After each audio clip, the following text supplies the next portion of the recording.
আসসালামু আলাইকুম সুপ্রিয় চিকিৎসকবৃন্দ। আজকে আমরা মেডিকেল হায়ার স্টাডি অ্যাপস এর পক্ষ থেকে আপনাদের সবাইকে আজকে লেকচার সিরিজে স্বাগতম। আজকে আমরা কথা বলবো আমাদের পেডিয়াট্রিক্স এর একটা গুরুত্বপূর্ণ টপিক ম্যালনিউট্রিশন। তো ম্যালনিউট্রিশনই যখন আমরা পড়তে যাই তখন আমাদের ম্যালনিউট্রিশনের যে টাইপস গুলো আছে কিছু ইন্ডিকেটর, অ্যানথ্রোপোমেট্রিক কিছু ইন্ডিকেটরের উপরে বেসিস করে আমাদের সেই ম্যালনিউট্রিশনের একটা ক্লাসিফিকেশন আমাদের সবসময়ের জন্য গুরুত্বপূর্ণ মনে রাখতে হয়। তো সেটা নিয়ে আজকে ইনশাআল্লাহ কথা বলবো। তো প্রথমে আসি প্রোটিন এনার্জি ম্যালনিউট্রিশন। এটা জিনিসটা কি এটা একটু আমরা জানি।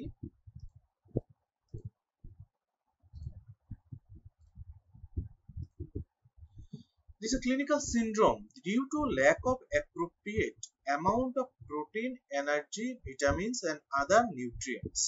মানে এখানে কথা হলো যে আমাদের এনার্জি ইয়েল্ডিং যে ফুডগুলো আছে সেগুলোর ডেফিসিয়েন্সি থাকবে, আর একটা স্পেশাল ক্যাটাগরি যেটা আমাদের প্রোটিন, সেই প্রোটিনের ডেফিসিয়েন্সি থাকবে, একই সাথে সাথে আমাদের ভিটামিন এবং মিনারেল এইটার একটা ইমব্যালেন্স হবে। এই পুরোটা ইমব্যালেন্সের জন্য আমাদের যে একটা ক্লিনিক্যাল যে একটা সিনড্রোম মানে একটা গ্রুপ অফ সাইন সিমটম তৈরি হবে যেটাকে আমরা বলি সিনড্রোম, সেই ক্লিনিক্যাল সিনড্রোমটাকেই আমরা বলি ম্যালনিউট্রিশন। সেটা আবার কি হয়, that is a nutrient that required by body to maintain homeostasis and normal organ function. Actually সবকিছু মিলায়ে আমাদের যে একটা ডেফিসিয়েন্সি হচ্ছে, আমাদের যে একটা বডিতে শূন্যতার সৃষ্টি হচ্ছে, সেটাকে আমরা বলি প্রোটিন এনার্জি ম্যালনিউট্রিশন। তো এই ডেফিনেশনটা আমাদের বোঝাচ্ছি যে এখান থেকে আমরা কিছু জিনিস জানতে পারবো। যেমন প্রোটিন যদি অনলি প্রোটিন ডেফিসিয়েন্সি থাকে সেক্ষেত্রে আমরা বলি ম্যারাসমাস। যদি অনলি এনার্জি ডেফিসিয়েন্সি থাকে সেক্ষেত্রে কি ডেভেলপ করে, কোয়াশিওকার ডেভেলপ করে। তো এই ধরনের আমরা কিছু জিনিস মাথায় রাখি। এছাড়া আমাদের অ্যাকিউট কন্ডিশনে কিছু আমাদের ভিটামিন ডেফিসিয়েন্সি হয়, যেমন ভিটামিন এ, একটা অ্যাকিউট কন্ডিশন আমাদের ভিটামিন এ ডেফিসিয়েন্সি হয়। ক্রনিক কন্ডিশনে কি ডেফিসিয়েন্সি হয়, আমাদের আয়রন ডেফিসিয়েন্সি হয়। যদি ক্রনিক ম্যালনিউট্রিশন হয় সেক্ষেত্রে আমাদের আয়রন ডেফিসিয়েন্সি থাকে। আবার যদি অ্যাকিউট অন ক্রনিক ম্যালনিউট্রিশন হয় সেক্ষেত্রে আমাদের আদার্স যে মাইক্রোনিউট্রিয়েন্ট যেমন জিঙ্ক ডেফিসিয়েন্সি হয়, তারপরে আমাদের ফলিক অ্যাসিড ডেফিসিয়েন্সি হয়, এই ধরনের ভিটামিন গুলা তখন ডেফিসিয়েন্সি হয়।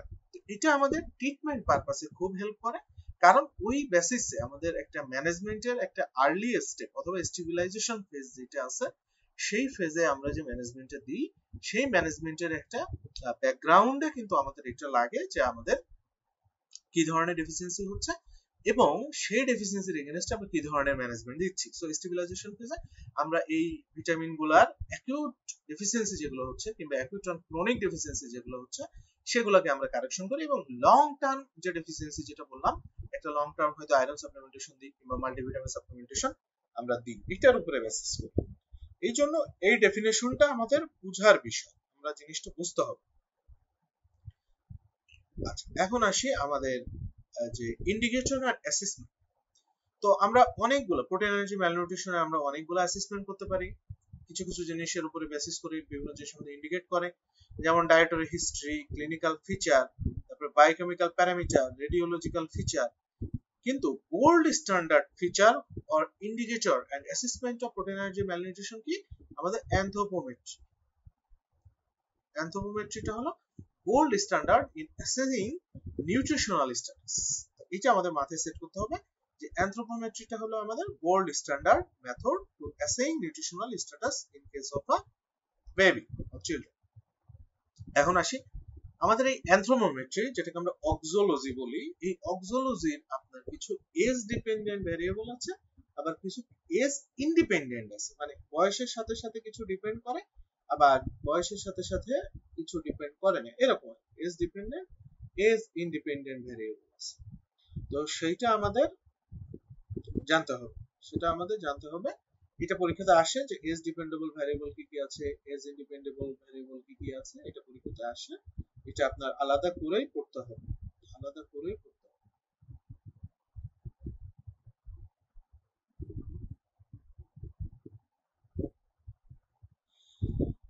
আলাদা করেই পড়তে হবে। তো এটা আমাদের মাথায় রাখতে হবে যে এজ ইন্ডিপেন্ডেন্ট কি কি আছে, সরি এজ ডিপেন্ডেন্ট, বয়সের সাথে সাথে আমাদের দুইটা জিনিস বাড়ে, তাই না? এটা আমরা সবাই জানি। একটা হলো আমাদের উচ্চতা বাড়ে, হাইট, আর একটা কি বাড়ে, ওয়েট বাড়ে, তাহলে সহজ, একটু সহজ করে মনে রাখার জন্য, actually that is not the real concept. Okay, তো বয়সের সাথে সাথে আমাদের দুইটা জিনিস বাড়ে, আমরা উচ্চতায় বাড়ি, ওজনে বাড়ি, এই জন্য এটা একটা হতে পারে, এটা একটা মনে রাখা যায়। এরপরে আসে যে আমরা ওয়েট ফর এজ, এটা simplest and most widely used to diagnose malnutrition. বয়সের সাথে সাথে ওজনটা, তারপরে normal value depend on age, তারপরে serial recording of weight using a growth chart is more informative. আরেকটা হলো deranged in both acute and chronic malnutrition. আর height for age এর ভিতরে আছে deranged in chronic malnutrition and stunting. এখন আমরা আসি যে ওয়াস্টিং ভার্সেস স্টান্টিং জিনিসটা কি। ওয়াস্টিং জিনিসটা হইলো আমরা যখন ওজনের সাথে সাথে উচ্চতাকে দেখি, যে ওজনের সাথে সাথে তার উচ্চতাটা ঠিকভাবে হয় নাই, সেটাকে আমরা বলি ওয়াস্টিং। আর ওয়েট ফর এজ, বয়সের সাথে সাথে তার ওজন যদি না বাড়ে সেটাকে আমরা বলি আন্ডারওয়েট। আর যদি হাইট না বাড়ে সেটাকে আমরা বলি স্ট্যান্টিং, মানে তার লম্বাটা কম, ছোট ছোট বাচ্চা। ঠিক আছে, তাহলে এই তিনটা প্যারামিটার এএনএস টা কি কি ইন্ডিকেট করে, এটা পরীক্ষাতে সিঙ্গেল বেস্ট হিসেবে আসে। এই বক্সটা সিঙ্গেল বেস্টের জন্য পড়ে রাখবে। আচ্ছা, এবার আসে age independent. Age independent anthropometric indices are objective tools used to classify malnutrition within a specific age group. This remain constant. মানে আগে যেটা বলছিল যে হাইট এবং ওয়েট এটা কিন্তু বয়সের সাথে সাথে বাড়ে, এবং আপনি যতদিন থাকবেন, যতদিন বাঁচবেন, সেই টাইপের একটা বিষয় এখানে কাজ করতে পারে।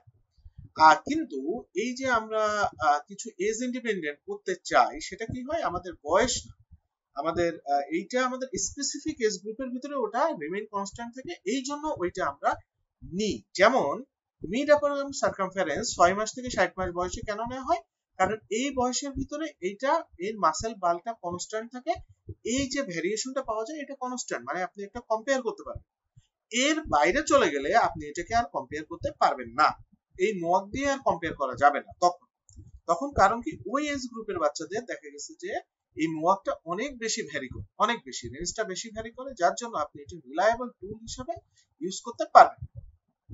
তো মিড আপার আর্ম সার্কামফারেন্সটা আমরা কত বছর থেকে মাপি, 6 মাস থেকে 60 মাস পর্যন্ত মাপি। এটা কি দিয়ে মাপি, আমরা কোন টুল ইউজ করি, Shakir tape and bangle test in community setting, আমাদের একটা বেঙ্গল টেস্ট আছে, সেটা দিয়ে আমরা করি, বাংলাদেশ সেটা করে থাকি, এই জন্য নাম আসে বেঙ্গল টেস্ট কিংবা সাবকন্টিনেন্ট অনুসারে। এরপরে also used in diagnosis of severe acute malnutrition.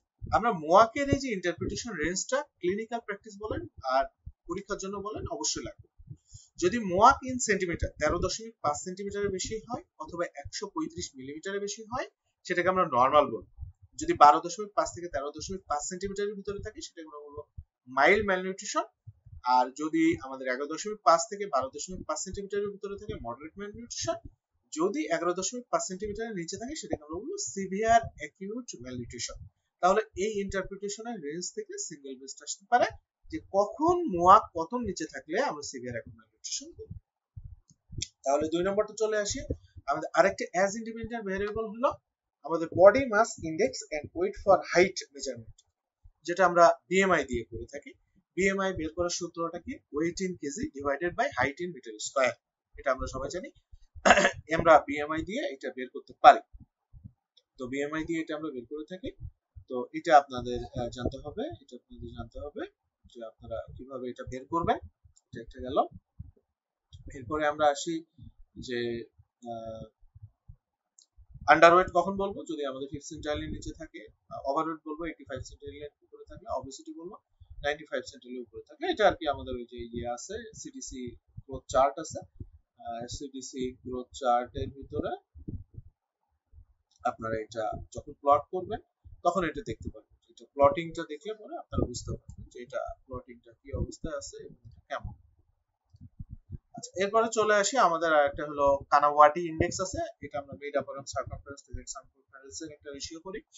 তারপরে রাউসিং ইনডেক্স আছে, এটা height weight divided by height স্কয়ারে একটা রেশিও করা হয়, বাট এগুলো নট ইম্পর্টেন্ট। আপনাদের যেটা মনে রাখতে হবে সেটা হলো প্রথমে weight for age, height for age এবং ওয়াস্টিং ভার্সাস স্ট্যান্ডিং প্যারামিটার গুলো এবং এজ ইন্ডিপেন্ডেন্ট ইন্টারপ্রেটিভ ইন্ডিসেস এর ভিতরে মোয়াক, এটা মনে রাখতে হবে, এইটা আপনাদের ইম্পর্টেন্ট। ওকে, এখন আমরা ক্লাসিফিকেশনে আসি। ক্লাসিফিকেশন অনেকগুলো আছে, যেমন ওয়েলকাম ক্লাসিফিকেশন, এরপরে আইএপি ক্লাসিফিকেশন আছে, এটা আমাদের দরকার নেই। আমাদের ওয়েলকামটাও আসলে লাগে না, আমাদের যেটা লাগে সেটা হলো ডাব্লিউএইচও ক্লাসিফিকেশন। তো WHO ক্লাসিফিকেশনের ভিতরে আমরা diagnostic criteria any of the following যদি weight for age less than 70% or expected or less than 70% of expected or less than 3 standard deviation of Z score যদি আসে তাহলে আমরা একটা ডায়াগনস্টিক ক্রাইটেরিয়া ফুল হয়ে যাবে। ভিজিবল অস্টিং যদি থাকে, বাইপিডাল ইডিমা যদি থাকে, অথবা MUAC less than 11.5 centimetre between 6 to 60 month of old যদি থাকে, এটাই আমাদের ডায়াগনস্টিক ক্রাইটেরিয়া। যে কোনো একটা থাকলে আমাদের ডায়াগনোসিস ডান যে সে সিভিয়ার অ্যাকুট ম্যালনিউট্রিশনে ভুগছে।